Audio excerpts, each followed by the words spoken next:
Hi everyone, yasas, que kalos to another episode of Dimitra's Dishes. Today, I'm teaching you how to make my version of the Palestinian dish known as makluba. It literally means upside down, and it's beautiful to look at, delicious to eat. I'm making it using bone-in chicken thighs for maximum flavor. Instead of eggplant, I'm using zucchini, cauliflower, potatoes, and onions. This dish tastes so good, and it's also a beautiful centerpiece, so you're going to want to make this at your next event. Let me show you how I make it. Okay, we're going to begin with the vegetables. So I have one large onion. I'm just going to thinly slice it and get that ready. 2 potatoes for the recipe, but I always make extra because once these come out of the oven, my kids start to pick at them. So just peel the potatoes and then cut them into slices. You can cut them in half first and then into smaller slices. It just depends what aesthetic you're going for. And then we're going to use 2 zucchini. Traditionally, eggplants are used, but most people in my house are not a fan of eggplant, so I'm using zucchini instead. I won't slice that into rounds. I'll slice them into thin strips, so that way it kind of makes a very decorative wraparound type of feature over the makluba, and you'll see what I'm talking about once we get to that step. I also love cauliflower in this, so I have 1 whole cauliflower. I'm just going to cut it into florets. Put this into 2 baking trays, drizzle it with a little bit of olive oil, season with salt and pepper.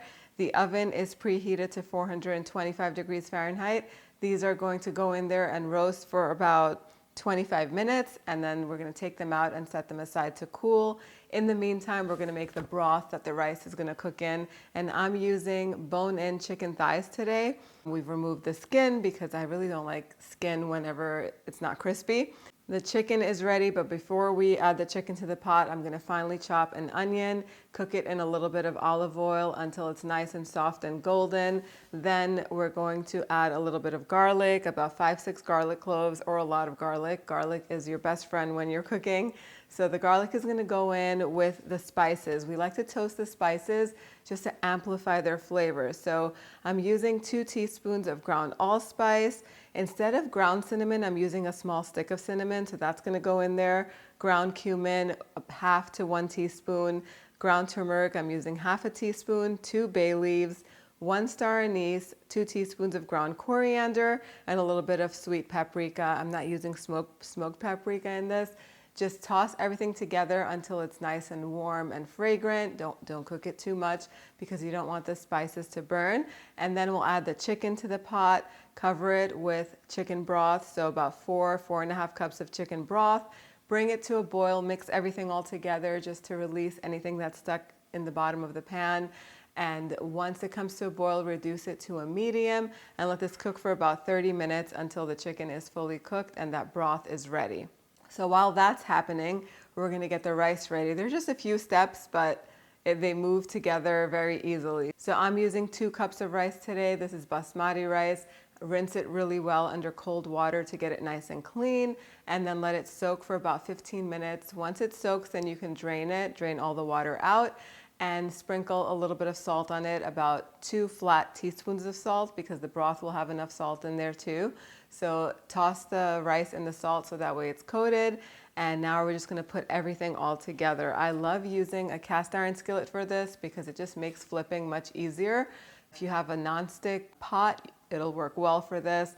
Use whatever you can flip easily. So that is my tip for you. So I'm going to grease the bottom of the cast iron skillet with just a little bit of oil. And then I'll take the zucchini strips and just put them around wherever I can because they'll kind of wrap around the rice and you'll know what I'm talking about.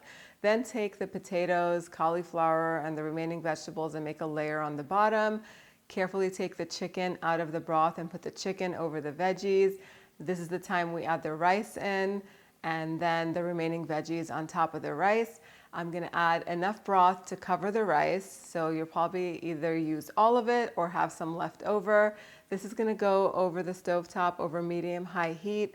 It'll come to a boil, and once it comes to a boil, I'm going to reduce the heat to a low, cover it with the lid, and then this will simmer for about 35 minutes or until the broth has been absorbed into the rice and the rice is fully cooked. It's not going to be mushy, surprisingly. It'll be nice and fluffy. And then we're going to turn the heat off and let it rest for 15 minutes. We have to let it sit for 15 minutes before we flip it over so everything settles and flips over and releases easily. So don't skip this step. Then it's time to flip. So this is the scary part, especially if you're doing it for the first time. But if you followed all the tips, this will be easy. I like to use a big round platter for this, put it over the cast iron skillet, and then with gloves on and everything, oven mitts, flip it over, give a pat to the back of the pan, and this should help everything release easily. Just a few vegetables are stuck on the bottom of my pan, no big deal. I'll put them on there and it'll look like nothing happened. Look at how beautiful this is. This is a centerpiece, actually, when you put it on the table. Everybody's just gonna love it, and it's beautiful to look at, it's delicious, and it's ready to serve. And there you have it. My version of chicken makluba is ready with all of its beautiful layers of chicken and vegetables and rice that's perfectly aromatic and light and fluffy. I like to top it with some toasted pine nuts, but if you can't find them or if you don't like them, leave them out completely. You can substitute almonds if you like. I would cook them in a little bit of butter just to make it more traditional, but the pine nuts don't need any butter. It's, again, so good.